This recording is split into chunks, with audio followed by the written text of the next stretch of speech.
6 more games left in this absolute nightmare of a season. We are still pushing through, but in the midst of all of it, the 76ers have a chance to do something that would be insane. Something that could change the landscape of their franchise forever, and it's a move that could result in maybe the best prospect of all time ending up in Philadelphia. We'll talk about it all.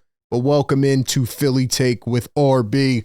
I cover this team every single day. We're still live streaming the games. We're still bringing you the news coverage. So do me one solid favor. Hit that like button and subscribe if you enjoy this channel. We started off with some breaking news from Jake Fisher.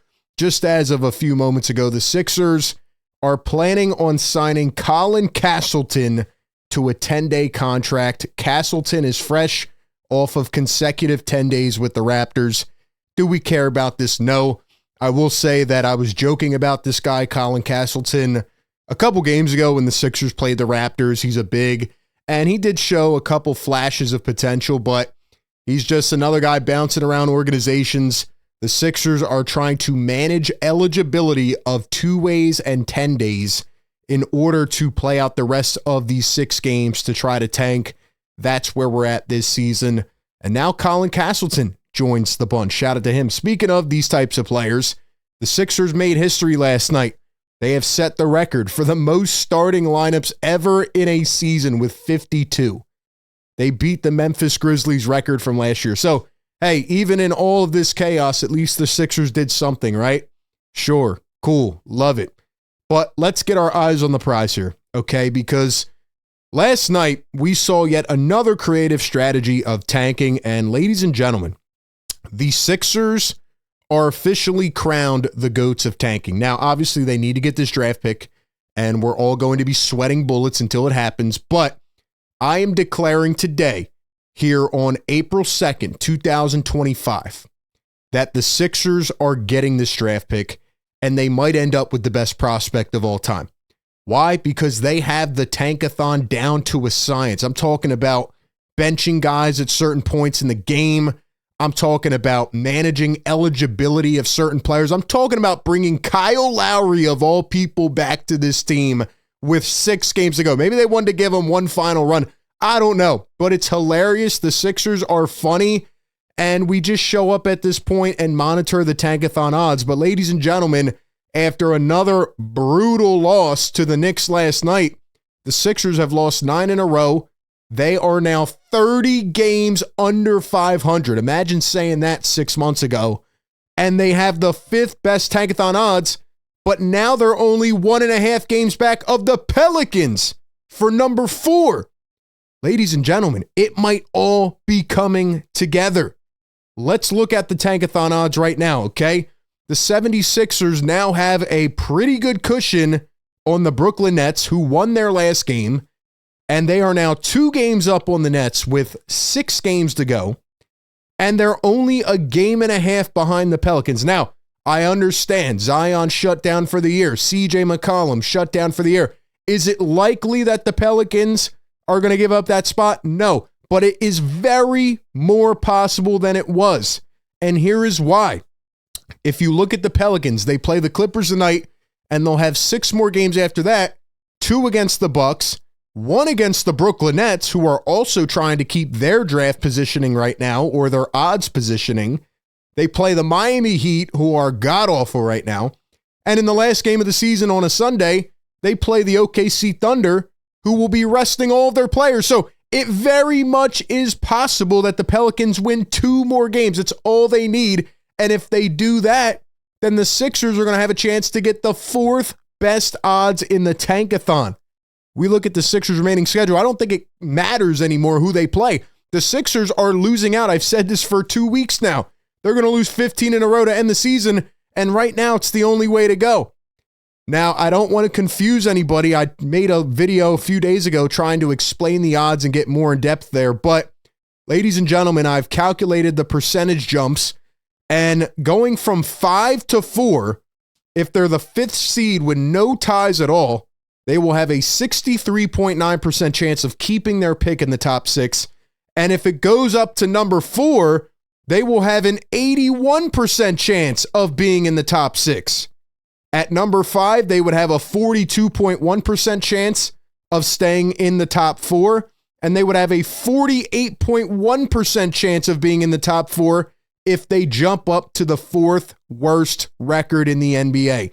So that is another monumental jump in percentage odds. And just to sum up, okay, in case you missed the last video, number 6, they have a 45.8% chance of being in the top 6, 37.2% chance of being in the top 4. Number 5, they have a 63.9% chance of being in the top 6, 42.1% chance of being in the top 4. And at number 4, they would have an 81% chance of being in the top 6 and a 48.1% chance of being in the top 4. So you can see how much of a jump there is between these different slots. Again, that is without ties. If there is ties, then it has to go to a random drawing, and these percentage odds do decrease a little bit, but still very good odds, okay? So ladies and gentlemen, it might be happening. And you know what? I'm tired of the Sixers being so down bad, and I think they need something to flip their misfortunes. And what better than, I don't know, maybe one of the best college prospects, if not the best of all time. College Basketball Report put this out. Cooper Flagg is the best one and done of all time. Agree or disagree? I mean, watch him in the tournament right now, right? He's in the Final Four. You have the facilitating. You have pretty good shooting. You have the IQ, the court vision, the rebounding. Like I said, he's got size, athleticism. He's pretty quick for his size. And he just knows everything that's happening on the floor. He can predict passes one step before they happen. And he's not like a guy that needs the ball in his hands all the time. He doesn't not need to have the ball in his hands. He just fills whatever void you have. And ladies and gentlemen, Cooper Flagg would completely change the landscape of the Sixers organization. You think about Maxey, McCain, Grimes, Flagg, maybe Joel Embiid, maybe Paul George, whoever else. That young nucleus right there could absolutely get the Sixers back where they need to be. It would be a huge step in doing so. On a side note real quick, Joel Embiid has now been out a month and almost a month and a half of no reporting on Joel Embiid. Can they tell us? Is he going to Germany to get his knee reconstructed? Are they not doing surgery? Because if you're still going to get surgery and you're just stalling, then why are you wasting time? They keep saying they're going to give us an update. No updates yet. It's getting very frustrating. But whether or not Joel Embiid and Paul George are in this equation, Maxey, McCain, and Cooper Flagg, could you imagine? Could you imagine? By the way, Jared McCain put out a video on his YouTube channel about going to visit Cooper Flagg and Duke because that's where he went to school, obviously. And that would be insane. Ladies and gentlemen, it is time for another Coop in this city. You think about Cooper DeJean, the impact he had on the Philadelphia Eagles. Great young player, great defender, talks a lot of smack, but has like that swagger to his game, and a really high IQ player who made an impact as a rookie. You hear that, Sixers? Youth. He made an impact. You put Cooper DeJean in after the bye week, boom. Eagles didn't lose the rest of the way, other than a game where Jalen Hurts got injured. Then you look at Cooper Flagg. Another good, excellent young player with stout defense. High IQ player. Above average smack talker. If he comes to the Sixers, could you imagine what they would do in his rookie year with Maxey, a healthy McCain, Cooper Flagg, and more? And even if the Sixers, for some reason, want to run this idea back of, hey, we're going to be healthy, blah, blah, blah, whatever, we'll be fine. Even if the fans don't buy into it, well, guess what? Maybe you plug in Cooper Flagg at the 4, and it's a better fit than anybody they've had. If they let Yabu go, what if they bring in Cooper Flagg? Now, again, your odds are not, superior, but neither are anybody else's. If we look at the odds, people keep saying to me on Twitter, well, the Sixers have 0% chance. It'll never happen. Well, if you look at the number 1 overall pick odds, Utah, Washington, and Charlotte are at 14%, and the Sixers right now are only at 10.5%. So, honestly, it's anybody's ball game. And I just think that it's time to flip the misfortunes, and I think this is the way they do it. Because if you look at the team going forward, they have all this money tied up with Paul George and Joel Embiid. there's not really much room to make a, big splash signing this offseason unless they go out and they trade one of those big contracts and then they start to move money around or bring players in that way. Other than that, you're not going to really upgrade that much this offseason.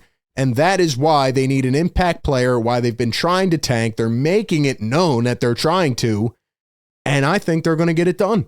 I think they're going to get it done. Now, lastly, one nightmare scenario that I've been thinking on for the last week or two.